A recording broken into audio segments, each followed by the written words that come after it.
ஈரேழு 14 லோகத்தின் அதிபதி நாடாளும் நாயகன் அழகன் குழகன் ஆனந்த சித்தன் நல்லூர் பதிகாவலன் நல்லூர் அடியார் காதலன் அரண்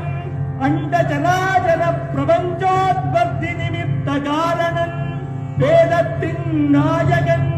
வேள்வியின் தாயவன் முறையாகம பொருளவன் முத்தமிழ் ஆனவன் நல்லூர்